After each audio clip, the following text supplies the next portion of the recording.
Good day and thank you for standing by. Welcome to the Onsemi second quarter 2024 earnings conference call. At this time, all participants are in a listen-only mode. After the speaker's presentation, there'll be a question-and-answer session. To ask a question during the session, you'll need to press star 11 on your telephone. You will then hear an automated message advising your hand is raised. To withdraw your question, please press star 11 again. Please be advised today's conference is being recorded. I would now like to hand the conference over to your speaker today, Parag Agarwal. Please go ahead. Thank you, Kevin. Good morning, and thank you for joining Onsemi's second quarter 2024 quarterly results conference call. I'm joined today by Hassane El-Khoury, our President and CEO, and Thad Trent, our CFO. This call is being webcast on the Investor Relations section of our website at www.onsemi.com.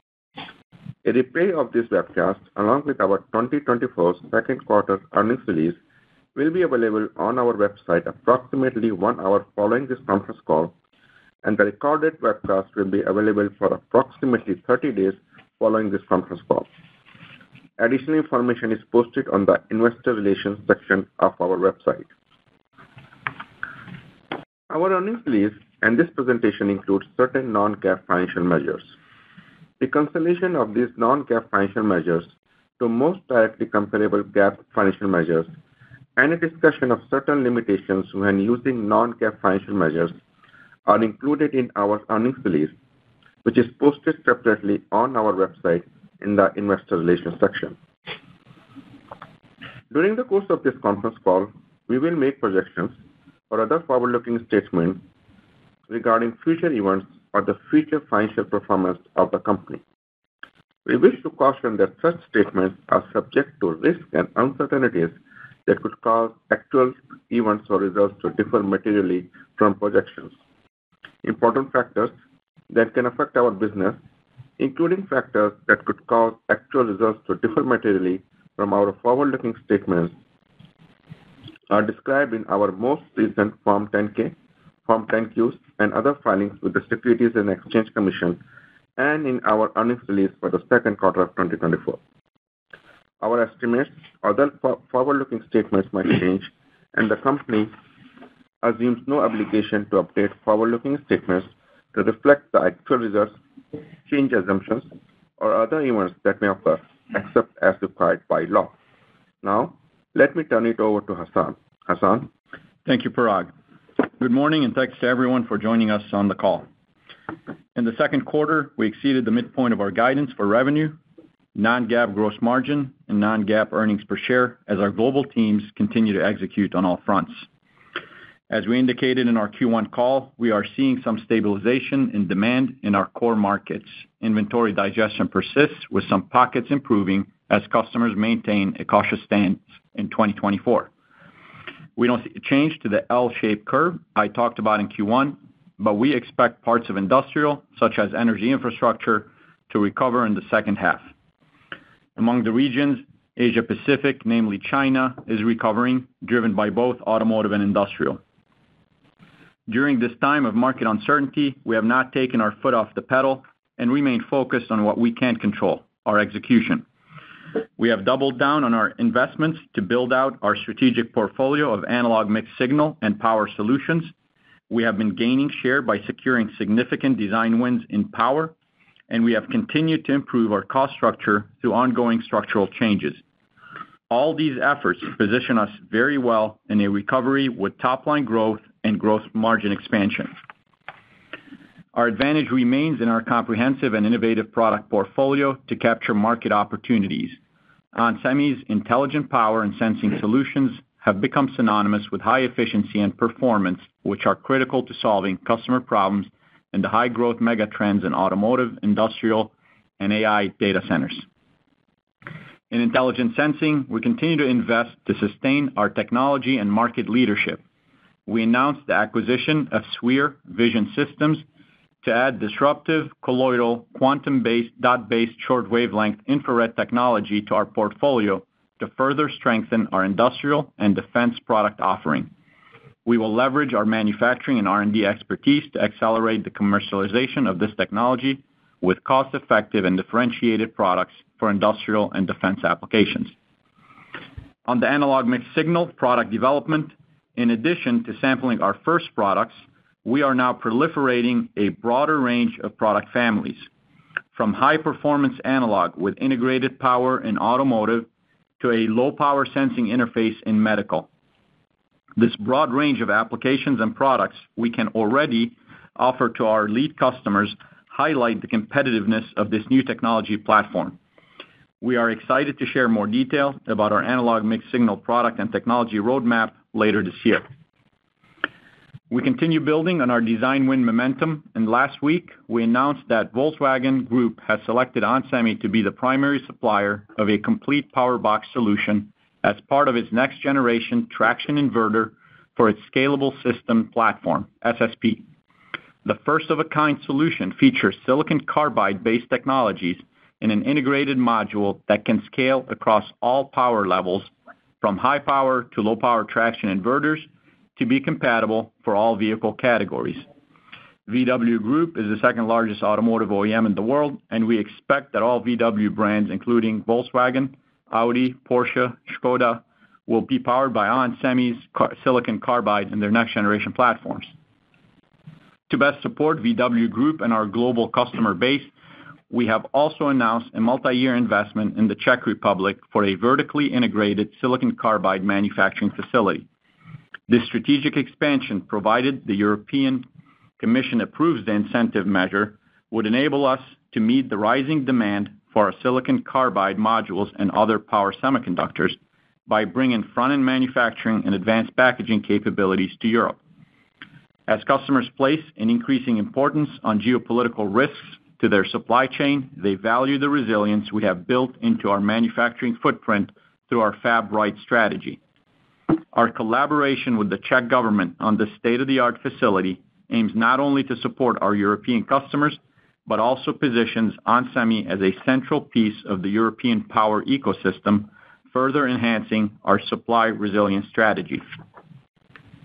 Additionally, Onsemi is a silicon carbide market share leader in China, and we are designed into nearly 60% of the BEV models from OEMs who are primarily introducing their 800-volt platforms at the Beijing International Auto Exhibition last quarter.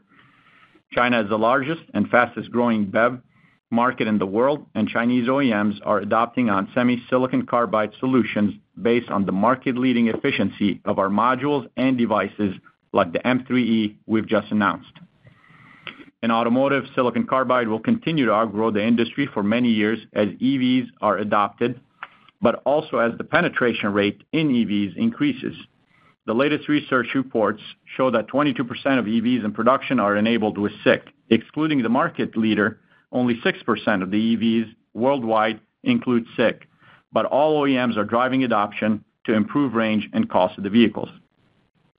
Our success with SiC in automotive extends to the industrial market, with demand expanding beyond energy infrastructure, with emerging mass market applications such as commercial heating, ventilation, and air conditioning. The use of 1200-volt silicon carbide in HVAC applications leads to more efficient, reliable, and compact systems, ultimately reducing energy consumption, improving electromagnetic interference, and operational costs. We're already working with customers looking to integrate silicon carbide into their next generation designs with revenue over the next 3 to 5 years. We remain on track to outgrow the silicon carbide market growth by 2x in 2024 through share gain and our geographical and market diversification strategy. Specifically on the share gains and supporting our revenue growth, our bottoms-up assessment has our growth in units outgrowing the BEV unit growth by 2x, further supporting our outlook. We also have a significant opportunity in the data center and AI market, where our focus is on leveraging our silicon and silicon carbide portfolio to address the entire power tree.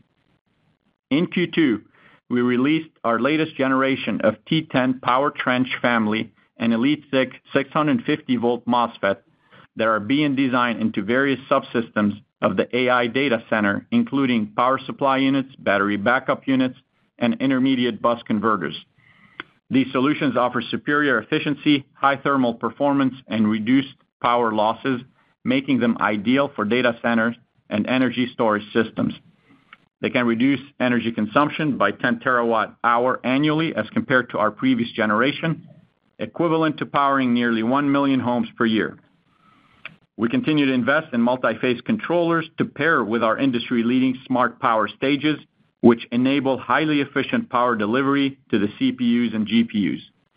As power consumed by AI data center racks increases from 40 kilowatts today to 120 kilowatts in 2025, our addressable content is expected to increase from $2,500 to $9,500.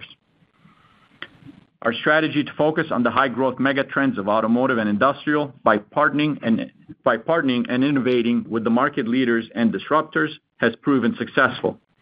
We have been investing in power and sensing technologies to further our leadership position, and we will continue to leverage our portfolio to address adjacent market opportunities such as AI and data centers. Let me now turn it over to Thad to give you more details on our results. Thanks, Hassan. In the second quarter, our teams once again demonstrated remarkable resilience and adaptability in navigating a challenging market environment. Our Q2 results exceeded the midpoint of our guidance with revenue of $1.74 billion, non-GAAP gross margin of 45.3%, non-GAAP operating margin of 27.5%, and 12% free cash flow margin. We continue to deliver consistent gross margin performance against a challenging market and underutilization, once again demonstrating the structural improvements in our business model. Q2 revenue declined 7% sequentially and 17% from Q2 of 2023. This decline was driven by an ongoing inventory correction in the automotive and industrial end markets, which together contributed 79% of our revenue. While we are facing short-term demand uncertainty, our long-term outlook remains unchanged. We're at the forefront of the fastest-growing segments of the automotive, industrial, and AI data center markets, and we expect to resume our growth trajectory as end customer inventory levels normalize. In line with our expectations, automotive revenue declined 11% quarter over quarter to $907 million, a decline of 15% over the same quarter last year. From the time we embarked on our transformation in Q4 2020, which included a strategic shift to focus on automotive, our automotive revenue has nearly doubled, largely driven by increasing content for vehicle electrification and ADAS. Our industrial revenue was $468 million, down 2% sequentially and 23% versus the second quarter of 2023. As we noted in our Q1 call, we are seeing pockets of stabilization in this market. Looking at the split between the business units, revenue for the Power Solutions Group, or PSG, was $835 million, a decrease of 15% year over year. Revenue for the Analog and Mixed Signal Group, or AMG, was $648 million, a decrease of 18% year over year. And revenue for the Intelligent Sensing Group, or ISG, was $252 million, a 22% decrease year over year. The revenue drop for all business groups was driven by ongoing inventory burn in the automotive and industrial markets. GAAP gross margin was 45.2%, and non-GAAP gross margin was 45.3%, compared to 45.9% in Q1 and 47.4% in the quarter a year ago. We continue to maintain gross margins above 45% through this downturn, even as our utilization has reached a historical trough of 65%, which positions us well for a market recovery. For reference, in previous downturns, our gross margin was approximately 30% at these utilization levels. We continue to deliver on our Fab Right strategy of driving efficiency across our global operations. In Q2, we executed additional restructuring actions to improve the cost structure of our manufacturing network to support our gross margin expansion plans. We expect our gross margins to benefit once demand begins to recover and we increase utilization back to normalized levels. This, coupled with ramping of new products at accretive margins, will allow us to achieve our long-term target of 53%. Now let me give you some additional numbers for your models. GAAP operating expenses for the second quarter were $396 million as compared to $319 million in the second quarter of 2023. Non-GAAP operating expenses were $308 million as compared to $306 million in the quarter a year ago. Non-GAAP operating expenses were lower than our guidance due to active cost control and lower variable compensation. GAAP operating margin for the quarter was 22.4%, and non-GAAP operating margin was 27.5%. Our GAAP tax rate was 15.8%, and non-GAAP tax rate was 16%. Diluted GAAP earnings per share for the second quarter was 78 cents as compared to $1.29 in the quarter a year ago. Non-GAAP earnings per share was 96 cents as compared to $1.33 in Q2 of 2023. GAAP diluted share count was 433 million shares, and our non-GAAP diluted share count was 429.5 million shares. In Q2, we deployed $150 million, or 72% of our free cash flow, for share repurchases. Turning to the balance sheet, cash and short-term investments was $2.7 billion, and we had $1.1 billion undrawn on our revolver. Cash from operations was $362 million, and free cash flow was $208 million, representing 12% of revenue. Capital expenditures during Q2 was $154 million, which equates to a capital intensity of 9%. We achieved our long-term target ahead of schedule due to higher efficiency resulting from the structural changes in our manufacturing footprint. We expect to remain at or below our long-term target of 11%, including the investments needed for the silicon carbide expansion in the Czech Republic. Inventory increased by $78 million sequentially and increased by 20 days to 214 days. This includes 97 days of bridge inventory to support fab transitions and the silicon carbide ramp. Excluding these strategic builds, our base inventory increased $6 million sequentially to 117 days, which is within our target range of 100 to 120 days. Distribution inventory increased as expected to 8.9 weeks versus 8 weeks in Q1 to support the mass market, which we have underserved for the last 2 years. Let me now provide you the key elements of our non-GAAP guidance for the third quarter. Today's press release contains a table detailing our GAAP and non-GAAP guidance. Given the current macro environment and our demand visibility, we anticipate Q3 revenue will be in the range of $1.7 billion to $1.8 billion. We expect non-GAAP gross margin to be between 44.4% and 46.4%, with utilization in the mid-60% range. This includes estimated share-based compensation of $7 million. We expect non-GAAP operating expenses of $305 to $320 million, including estimated share-based compensation of $31 million. We anticipate our non-GAAP other income to be a net benefit of $12 million, with our interest income exceeding interest expense. We expect our non-GAAP tax rate to be approximately 16%, and our non-GAAP diluted share count expected to be approximately 429 million shares. This results in non-GAAP earnings per share to be in the range of 91 cents to $1.03. We expect capital expenditures in the range of $130 to $170 million. And as we have previously highlighted, the acquisition of SWIR Vision Systems is not expected to have any meaningful impact on our near or midterm financial outlook. Through this downturn, we have remained committed to our long-term financial model. We're allocating resources for future growth while continuing to execute on our strategies to enhance operational effectiveness throughout the company. During the second quarter, we announced a consolidation of many of our facilities to improve efficiencies and accelerate time to market by centralizing our efforts into fewer centers of excellence. We've continued to invest in R&D to drive long-term growth and capitalize on opportunities in intelligent power and sensing despite the market downturn. We also remain committed to our capital allocation strategy.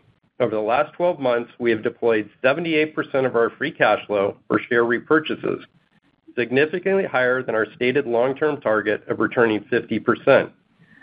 Since initiating our $3 billion share repurchase program in February 2023, we have returned $814 million to our shareholders.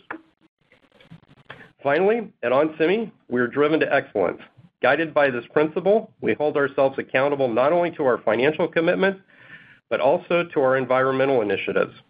This past quarter, we published our 2023 sustainability report, marking another pivotal step in our ongoing commitment to sustainability and highlighting the progress we have made in the past year. Wrapping up, I'd like to thank our employees for their dedication to excellence. Our strategy is working, and we remain committed to unlocking shareholder value. We are a more resilient company with steady growth drivers, an innovation pipeline, and trusted relationships with our customers and suppliers around the world. With that, I'll turn the call back over to Kevin to open it up for Q&A. Thank you. Ladies and gentlemen, if you have a question or a comment at this time, please press star 11 on your telephone. If your question has been answered or you wish to move yourself from the queue, please press star 11 again. We'll pause for a moment while we compile our Q&A roster. Our first question comes from Ross Seymour with Deutsche Bank. Your line is open. Hi, guys. Thanks for asking a question. I guess for my first question, kind of two sneaky parts to it, but any pluses or minuses by your three segments for the third quarter guide? And then the bigger part is, Hassan, you talked about some stabilization on the industrial side and even energy infrastructure potentially rising in the back half. Any sort of similar color on your automotive business that dropped pretty significantly sequentially? You talked about some design wins in EVs, et cetera. How are you looking at that for the back half of the year? Yeah, Ross, it's Thad. To answer your first part of the question, you broke up a little bit, but I think I got it. The end markets played out pretty consistent with what we expected going into the quarter. We were expecting both automotive and industrial to be down. It played out that way. If we saw any signs of improvement, it was really in that industrials. We continue to see some stabilization there. So really played out as we expected during our guide for the quarter. And I guess for my follow-up question then, moving on to the gross margin side of things, Thad, you talked about some of the idiosyncratic drivers, the East Fishkill side of things, as well as the fab divestitures in the past. Can you just walk us through any evolution of those? We get the utilization rate. When that goes up, that's going to be beneficial. You laid that out clearly. But the 100 basis points from East Fishkill, that's a headwind this year, and then the fab divestitures, which I think is about a 2-point tailwind when those kick in. Can you just walk us through how those unfold over the next kind of 6 to 12 months? Sure. So, starting with utilization, which is the key driver here in the short term, just to reiterate what we've said in the past, every point of utilization is 15 to 20 basis points of gross margin improvement. So as you think about us coming off of a low of 65% going back into normalized levels, you can do the math on the gross margin expansion on that. And you're right, East Fishkill with the global foundry business that we're running in there is about 100 basis points dilutive. We'll continue that through the rest of this year. And then we'll start to see that start to moderate in 2025.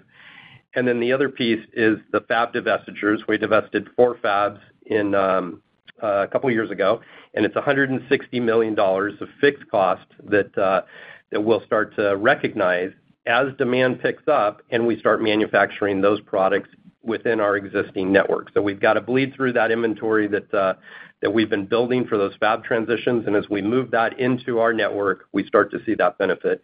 And then the last thing is, and I noted it in my prepared remarks, is the ramping of new products that accretive gross margins. And I think if you start to do that math, you can start to get pretty close into our gross margin target, the long-term target being 53%. So we feel good. We just need a market recovery here, and we have some nice tailwinds. Thank you. One moment for our next question. Our next question comes from Vivek Arya with Bank of America Securities. Your line is open. Thanks for taking my question. I wanted to revisit the Q3 outlook question. I think at the midpoint, your guiding is up a bit sequentially, and I was hoping you could, Hassan, maybe give us a sense of how you see your different end markets, especially automotive. Do you expect that to be up, down, flat sequentially? Thank you. Yeah, I mean, Vivek, if you look at our biggest market, 79% of revenue this quarter to auto and industrial, we expect those in the third quarter to be flat to up slightly. Okay. And then maybe as a follow-up, over the last few months, we have seen deceleration in battery-powered EV demand. And I'm curious, if you look at your silicon carbide outlook for this year in absolute dollars, so not versus the market, how do you think it has fared? Do you think what you thought in terms of absolute dollars for this year, is it still on track for that, or has that view changed? And then kind of part B of that, I think you mentioned more optimism for the China EV market. Is your share in China EV above or below that 35 to 40% share that you think you will have globally for this year? So let me break it down. So for the silicon carbide market, I think, like you said, regionally from a BEV market, it's very different regionally. The comment and the reports that you're seeing more Western than China, but overall, we do expect the BEV market to remain healthy with the little lumpiness in the short term, but long term, we're still, the penetration of BEV and the penetration of silicon carbide within BEV is still, call it mid-single digit without the market leader. So having said that, I will anchor back on 2024 growth of 2x market. I'm not going to, get into the absolute dollars. We have the absolute dollars that we're driving to internally, but I will anchor on the 2x market given all of the news and all the headlines that you referred to. From the China perspective, I talked about our penetration in China being over about 60%. So in China, we're ahead of where we are with the rest of the world or overall, but that's also a timing, meaning we started in China, given it's the biggest market, ahead of everybody else. If you recall, at the end of last year, I mentioned that in 2024, we do expect the ramps to start in Europe. So as the ramps start in Europe, the blend of geographical distribution of our revenue for silicon carbide will change in the second half. But overall, China is ahead of the rest of the world from our market share as well, just because it's the biggest market and we started there earlier. Thank you, Hassan. One moment for our next question. Our next question comes from Toshiya Hari with GS. Your line is open. Hi, good morning. Thank you so much for taking the question. I wanted to follow up on the SiC business as well. To the extent you're willing to share, Hassan, curious how that business trended in Q2, whether it be on a sequential basis or a year-over-year basis, and what your expectations are for Q3. And then I guess for the full year, I'm guessing that the mix of your business, whether it be by application or customer, has evolved over the past 90 days. What's your outlook there by geo or end application today versus 90 days ago? So I'm not going to break out our silicon carbide on a quarterly basis, given what we've been talking about, the lumpiness of the revenue. That and really the timing of customer ramps, when they start, when they peak, and when they stabilize. For that, we're only going to be covering silicon carbide revenue on an annual basis, and we'll talk about it at the end of the year of where it all landed. What I will tell you is externally, what I stated is the 2X market. That's where we look at. That's where we're trending. And I added in my prepared remarks, when I look at units growth, which is a lot of it is socket of designed and share, we're also trending at the 2X, further supporting our growth in silicon carbide. From a regional, we talked about China being strong for us. Europe in the second half will start seeing some ramps in Europe. That's again in line with what we talked about at the end of last year. So all that is coming in exactly as we expected, and we continue to diversify our design in with the announcement with VW Group. That's of course out longer in time, but still adding to the geographical distribution of our revenue over time. Got it. Thank you. And then as a quick follow-up, just on distribution inventory, it went up a little bit sequentially at the end of June. Curious what's embedded or what's assumed in your Q3 guidance. And as you think about the next, couple of quarters, several quarters, what's your plan in terms of, managing that inventory? You sound relatively, still muted as it pertains to the cycle. Should we expect weeks to stay generally flat, or do you feel like that can go up just given how much you had underserviced that business over the past couple of years? Thank you. Yeah, Toshi, it's Thad. So we exited the quarter at 8.9 weeks, just where we expected. We talked about that mass market you referred to, that we need to put inventory into the channel. So we're achieving that well. We're managing it tight still, given the market uncertainty.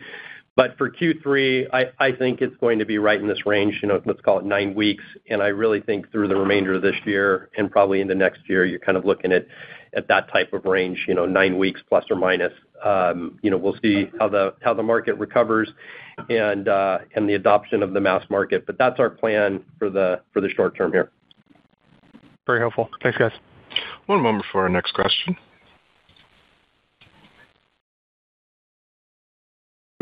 Our next question comes from Vijay Rakesh with Mizuho. Your line is open. Yeah, hi. Just a quick question in the prior quarters, you've given your order backlog. If you could give us some thoughts, color on what the silicon carbide backlog looks like. Thanks.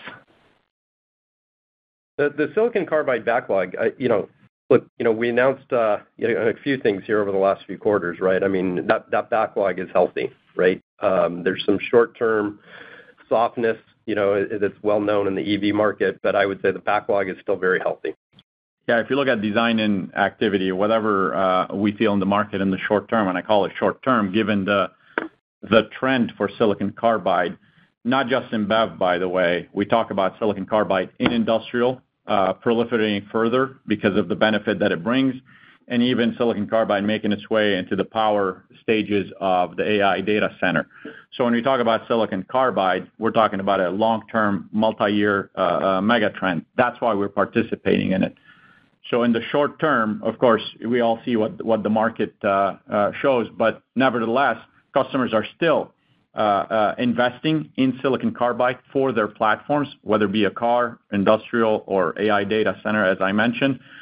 This is what we can control, is our design and capability on our new products, which means that as the market starts to go uptick the other way and BEV starts to proliferate further, we are in a much better position than otherwise we would be if we weren't winning today. The VW Group announcement is an example of such a large deployment of silicon carbide in an electrification platform. So if you talk about backlog as that's exactly what we can control and we're working on. That same story happens in industrial. That same story happens in the AI. We're designed in. Now the ramps will support our growth. Got it. And one quick question on the 200 millimeter side, any thoughts on how you're looking at that ramp on silicon carbide? Yeah, still on track to what we said. We will qualify 8-inch this year. That's when I talk about qualifying. It's substrates all the way through fabs. So that will be qualified this year, starting revenue next year, in line with our expectations that I outlined last year. So no change to that. Obviously, we look at the 8-inch as what we've talked about earlier. 8-inch for us is a capacity expansion. So once it's qualified, we sample and we start seeing revenue. We will start increasing the share of 8-inch internal versus 6-inch as we convert our furnaces and so on in order to support the ramp. But from a capability, 8-inch, I'm very happy with where 8-inch is, and therefore we're right on track. Got it. Thank you. One moment for our next question. The next question comes from Blayne Curtis with Jefferies. Your line is open. Hey, morning, guys. Thanks for letting me ask a question. I just want to ask, you talked about only really the energy business inflecting in the second half. So just kind of curious, I mean, obviously the auto market has come in a little bit weaker. Just kind of curious, you said you're sticking with that L-shaped recovery. Is it right to think, though, that as you look through the rest of the calendar year, that you're looking kind of flat? Just want to understand the comment of just highlighting that one part. Yeah, I mean, L, I would say flat. So Blaine, I have no reason to call a recovery. Now, look, is there going to be, some green shoots here and there, some markets within our automotive and industrial that will fare better than others? Probably. I don't have a crystal ball. That's why I can manage to what we can see, and I can guide to what we can see. But what I would put it in perspective is we're not planning or seeing what I would call a recovery, which is a big deviation from kind of flattish. So some recovery in certain areas that will change the course. We don't guide, in the out quarters, but that's kind of my view of the market today. Thanks. And I just want to ask a lot of comments or questions on silicon carbide. I want to ask on the intelligent sensing group. So that business is down quite a bit. I mean, you have a driver with 8 megapixel in terms of, ASPs. So I'm sure you're working through some inventory there as well. Just kind of outlook in terms of that content driver, where that is today and where you see that could go, and then kind of just, should that follow the same trajectory of recovery? Yeah. I mean, we have the difference with image sensing. We do have a big market share in that market, in the ADAS automotive market. So that's more on the recovery of the market itself. But like you mentioned, there's an ASP uplift that will increase our revenue disproportional from just the unit growth, and also a penetration rate that as ADAS gets to more level 2+, you got more units within the base of the SAR that we're targeting. So you can think about it as SAR plus the content uplift, both ASPs and units. Now, importantly also, I do want to talk about the industrial side of that business, where we don't have the same market share as we do in automotive, so there's more expansion we can do. We've had a slew of new products that we've introduced in the industrial market. The SWIR acquisition we've made adds yet another layer of that differentiation and that technology leadership for our image sensing group that goes specifically in the industrial and the defense market. So again, same strategy of regional and application proliferation that we're doing in the power. You're seeing that kind of parallel in the imaging or the sensing business. Thanks, Hassane. One moment for our next question.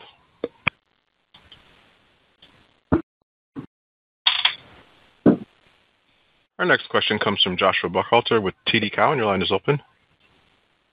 Hey, guys. Thank you for taking my question, and good morning. I know you mentioned that auto was kind of in line with your expectations, but I think 11% sequentially was a little worse than I was expecting, and some of your peers have printed this quarter. Was that a conscious decision on Onsemi's part to ship more conservatively, or did anything in your customers' behavior change over the last couple months as some of the weaker auto production came out, or maybe something idiosyncratic with SiC? Most importantly, does the slight growth in the third quarter that you're guiding to assume you're roughly shipping to end demand, or is there any more digestion going on there? Thank you. Yeah, let me start with the last part. We believe it's below end demand as I talk about the inventory burn. But as far as quarter-on-quarter guide, and it's hard, and I'll give you a piece of advice. It's hard to compare to peers because it's all a timing. In the short term, when I call it within a 90-day, plus 90 days, minus 90 day, it's really a timing discussion of how much inventory was there, how far ahead or below end demand. At the end of the day, you have to look at it from an end demand. End demand is exactly what I mentioned. We don't see signs of recovery, but we do see signs of stabilization. Over a multi-quarter period, it's all going to stabilize, and everybody who ships into auto is going to converge to a auto number plus their content specifically to the company. So I don't look at it as a delta to peers or a delta to customers. It's literally where do we believe the automotive market is. Some of our tier ones have more inventory than others, so it'll take them longer. But inventory burn is directly related to demand. Demand accelerate, inventory burns accelerate. Demand doesn't, inventory burn takes longer to achieve. So I would call it just a timing thing. There's nothing, I guess, intentional in managing to a number here. Thank you. I appreciate that color, Hassane. And then, thanks for the data point on the ex-market leader silicon carbide attach rate being in the 6% range. I mean, you're speaking with customers and have great insight into obviously ongoing design wins and their product ramps. Any intermediate milestones you could give us on where you expect the SiC attach rate to be maybe in 2025 or the next few years? Thank you. Yeah, look, I mean, we still see a growth in silicon carbide as a market, driven, of course, by the auto, industrial, and AI that I talked about. So it's a broad proliferation. I think it's too early to talk about 2025. We'll have to see how 2024 exit rate is, and really what the market does in 2025. If you look at a lot of the reports that are out there and talk to a lot of the customers that have reported already, it's a very broad range of what 2025 is going to look like. So it's too early to talk about 2025. What I can talk about is the rate of design wins that we have, because that I can measure, that I can control, and that I can provide where we are. I'm very happy with that progress. You know, we talked about China, we talked about the Beijing Auto Show, where literally we went through every car that got announced in the show, and I can tell you exactly that we are designed into it. As those cars ramp and as those cars become successful and the market recovers for BEV, both in China beyond what it is and outside of China, those are the design wins that are going to ramp for us and dictate what 2025, 26, and beyond are going to be. So I will tell you, from a design win perspective and a market relation perspective, we are firing on all cylinders here. Or I guess I shouldn't say cylinders. We're firing on all motors today. Well done. Thanks, Hassane. Bye. One moment for our next question. Our next question comes from Quinn Bolton with Needham & Company. Your line is open. Hey, Hassane, just wondering if you might be able to give us any sense of sort of timing of the VW ramp. You mentioned you thought you'd be across pretty much all of the VW models over time. Are they staged, or do they sort of all ramp in the same general time period? And then I've got a follow-up. Typically, you know, well, that's a question for them, really. I can't disclose their plan for a ramp, but it's not an on-off switch. I guess I can say that. Got it. And then just looking at the second half, you know, it's pretty clear your message is that end demand hasn't really started to recover yet. Maybe it's stabilizing. So as you look at your L-shaped recovery comments, I guess I'm just trying to reconcile. You guys are shipping below end consumption right now as inventory is being digested. Is your L-shaped commentary really more a reflection of end demand or of your revenue? Because I would think at some point as the inventory digestion process ends, you would snap back to consumption, and I would think that would put some growth into your numbers if you're currently shipping below consumption levels. So any thoughts on that reconciliation would be helpful. Thank you. Yeah, this is Thad. You nailed it, right? When we talk about the L-shaped recovery, it's really our revenue, right? We believe right now we're still under shipping natural demand as there's an inventory digestion going on. As that inventory is bled off, you know, we think our revenue over time will increase again. But yeah, the L shape is not demand; it's more of our revenue, just given the inventory out in the channel. So it sounds like we've got a couple more quarters of that inventory digestion from your vantage point. Well, I think it depends on demand, as Hassane said, right? I mean, if demand picks up, you know, the inventory's bled faster. If demand slows, you know, it takes a little bit longer. But look, you know, for what we can see for the remainder of this year, that's why we're saying L-shaped. You know, if you look at Q3, we're up almost 1%. You know, we'll see what Q4 does. Thank you. One moment for our next question. Our next question comes from Chris Danely with Citi. Your line is open. Hey, thanks, guys. Just a quick question on the disti inventory going back up. You know, it sounds like there's still plenty of inventory out there amongst, you know, certain OEM customers. So, you know, given the L-shaped recovery, why would the distis want to take up their inventory and not keep it flat? Yeah, so if you recall this is Hassane. If you recall in our last call, we talked about the mass market. So it's not really the top customers or the named customers that we have. It's more of the tail of customers that we really ourselves have starved. And I've mentioned it multiple times and during the, you know, call it the pandemic. where we didn't have a lot of, we were supply constrained. We prioritized all of our lead customer at the expense of the broad market or mass market. Right now, we talked about how we're starting to replenish and address the mass market. We started last quarter, so we expected that slight uptick. So it is driven strategically by us. Obviously, the metric for, just to give you a little insights of how I look at it and why it's important for us, I look at it as new customer counts that we are adding. And that's, again, mass market, thousands of customers. As that remains on an upward trajectory, even today, we will continue to replenish the mass market. So strategically, that's the closed loop approach that I look at operationally to manage this. Yeah, and Chris, if you look at that 8.9 weeks, there's actually a mix shift within that 8.9 weeks, right? So more going to the mass market and less going into specifics for customers as we continue to bleed through that inventory. So we're managing that inventory extremely tight in the channel. And just keep in mind, historical levels of inventory in the channel was 11 to 13 weeks. So we're significantly below where the company had been, historically. Oh, thanks, guys. That's really helpful. And then for my follow-up on silicon carbide, I know you're not, giving any numbers or anything, but if we look at your backlog and pricing for the year, for next year, was there any volatility? Has that changed in the last 3 months? Any sort of changes in your own, 24 or 25 backlog or pricing assumptions?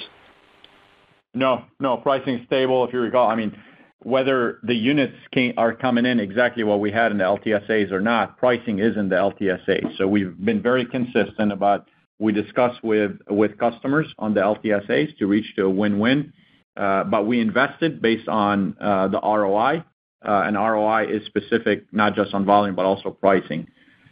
We can't control volume, neither can our customers to a first order. It's market dependent, so we're flexible there.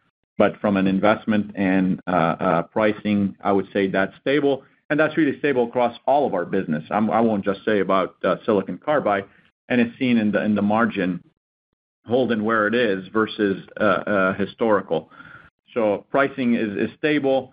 And recall, when we started on this transformation journey, I said we're pricing for value. Value doesn't change based on market environment. If the product brings value, then the product brings value, and we'll price accordingly, and then the volume in units will follow up with the market. Great. Thanks, Hassane. One moment for our next question. Our next question comes from Christopher Rowland with Susquehanna. Your line is open. Hey, guys. Thanks for the question. Just given some of your announcements mid-quarter on data center power using SiC, I was wondering if you guys could size that opportunity. It sounded like AI in 25 was at least a $500 million opportunity, just running some rough numbers there.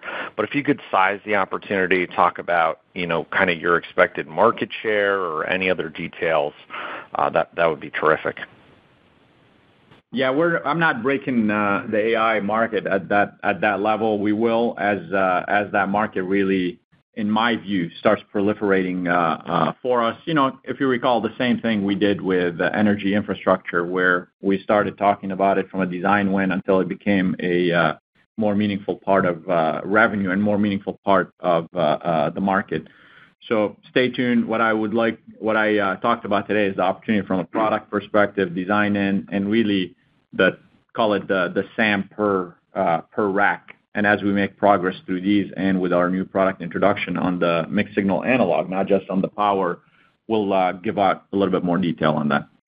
And Chris, if you go back to our Analyst Day last year, we talked about the data center growing at 22% over a multi-year period. I think with AI and data center ramping, you can think about that over a multi-year period. It's probably being higher than that. Excellent. Thank you.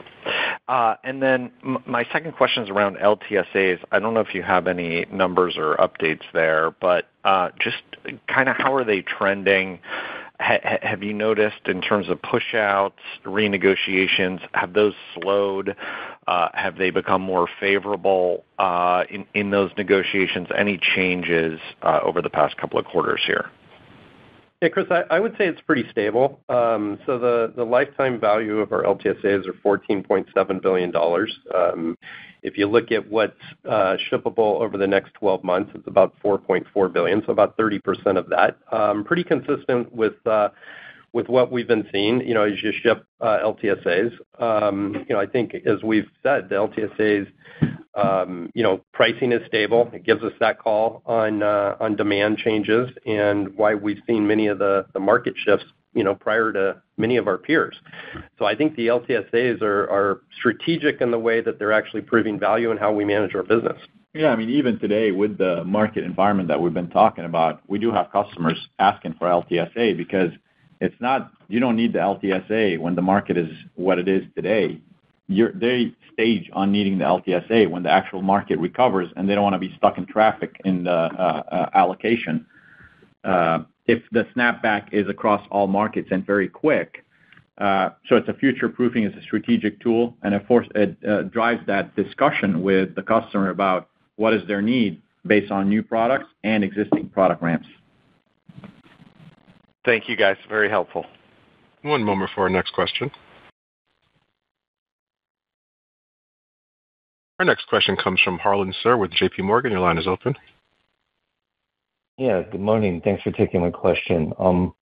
Your direct customer business was down about 18% sequentially in the June quarter versus your discrete business, which was up 5%. So it seems that most of the inventory-related issues are with your direct customers, and given that orders are probably the best indicator of inventory dynamics at your direct customers, since you don't monitor the sell-through, did the order trends in direct start to stabilize in Q2, and has that stabilization continued so far quarter to date? Yeah, so first of all, in the mix shift between disti and direct, keep in mind, most of that industrial business goes through the distribution. So that's that long tail of customers. So that's why you're seeing a little bit more there. Where the big automotive guys typically are direct.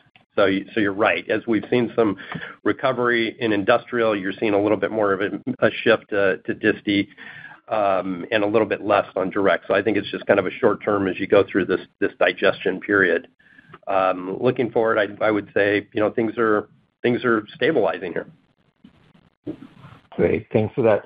And then other of your peers in the analog and power markets have seen a pickup in China. I know in the first quarter you had not seen the seasonal pickup post-Chinese New Year's. As you move through the second quarter, it looks like Asia, which includes China, you did see slight sequential revenue growth. So have the order trends also started to stabilize or improve in this region? And is it broad-based or biased more towards industrial and or automotive? Yeah, so we said it in our prepared remarks. We're seeing China stabilizing. We're seeing growth there. It's both automotive and industrial. We talked about energy infrastructure as well as the second half recovery. So that would be a lot of that goes through China. But yeah, I would say it's the broader market of auto and industrial in China, and that's definitely leading the recovery right now. Oh, great color. Thank you. One moment for our next question. Our next question comes from Tristan Gerra with Baird. Your line is open. Hi, good morning. Thanks for letting me in. Just follow up on China. How sustainable do you believe this is? How would you categorize inventories in China specifically? Are you seeing any type of government incentives, or is it just that there's a rebound after several quarters of weakness? I guess that's a tough question to posture, but the market pickup in China, I think the demand is coming back. We've had a pretty big trough, what we talked about in the prior question. There was no recovery after the Chinese New Year. We've been talking about potential recovery. So I look at it as driven by end market demand, not necessarily specific government incentives or any of that, because I haven't really seen any major announcements in China to drive their economy. So therefore, I would call it as a broad-based demand stabilization towards a recovery. For us, with our penetration in China on silicon carbide and really on the silicon across the board, we will just benefit and we will see it. And given that we are very tight on the inventory in the channel, we will see the sell-through much quicker than having to wait to drain through large channel inventory like potentially some of our peers. So from our view, we've established ourselves in a very good position to see the uptick really quick. We start to see it in Asia, specifically in China, like we talked about, but I wouldn't call it any specific incentives that may or may not be sustainable. So therefore, as long as the market stays the way it is, I would call that sustainable. Okay, great. Very useful. And then as my follow-up, maybe I missed it. What was the point of sales for disties in Q2 sequentially, and what was the percentage of disti of your total revenue in the quarter? Yeah, all that's on the website that we post.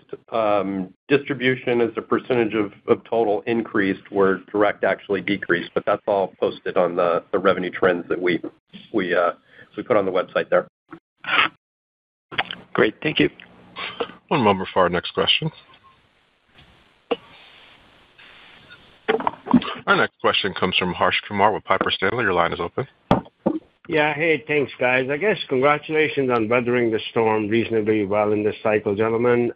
Hassan, one for you. Is it fair to say that your win at Volkswagen should put all the wafer quality rumors, scuzzle, conjecture, whatever you want to call it, that's been going on in the last year, that should be put to rest now that you've got a major win like Volkswagen? And then the second part to that question is there still are your wins in silicon carbide still a function of wafer availability, the fact that you can make your own wafer? And did you say that you're the lead at Volkswagen for this particular set of wins? Yeah, so by the way, by now, I thought the whole rumors about yields and quality and all that nonsense has been put to bed. But just for the record, if not, the answer is, of course. The answer has always been. So for the few non-believers out there, I think they're either not listening, not looking at the signs, not listening to the announcement, or the head is buried in the sand. We've been very clear about our performance. Our wins have been speaking for themselves. So the answer is, of course, somebody like VW Group doesn't award on a whim. They award based on audits, based on reviews, and based on in-depth, on-site, and technical depth and reviews. So I'll just put it at that. As far as the VW win, we are the primary.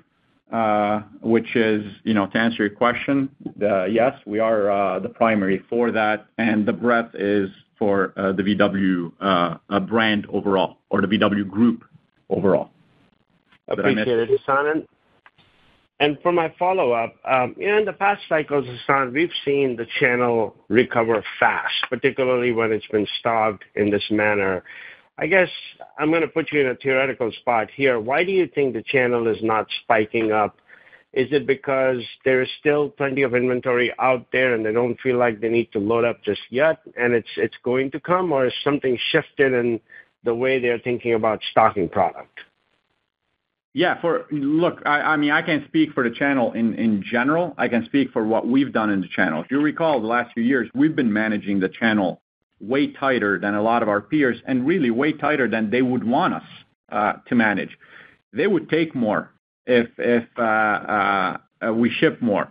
But we didn't want to have a balloon in the channel inventory like some of our peers have, because that puts us quarters away from seeing a recovery. Because even if you get the POS recovered and you have a lot of weeks in the channel, that's that latency that we didn't want to have, and we want to be closely tied.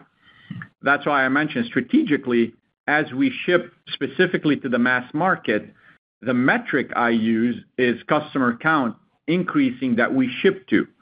So we are shipping and replenishing the mass market, and I do monitor, again, it's not a quarterly metric, think about it as inventory velocity. From the time we ship it to the mass market, how long before it ships out? That velocity is monitored. The number of customers is monitored. That's why I feel very good about increasing our channel inventory for the mass market. But if you talk about channel inventory for the top customers, the industrial customers or what I would call the named customers, that just follows the trend because, look, half of our inventory in the channel is fulfillment. So it is demand related directly. Got it. Thank you, gentlemen. Ladies and gentlemen, this does conclude the Q&A portion of today's conference. I'd like to turn the call back over to Hassane El-Khoury, President and CEO, for any closing remarks. We continue to prioritize operational excellence through the market correction and demonstrate the resilience of our business. We're very proud of our global teams for executing through the current demand environment with prudent financial management. We are a better structured company because of the work we've put in during the downturn. Thank you all for joining us today. Ladies and gentlemen, this does conclude today's presentation. You may now disconnect and have a wonderful day.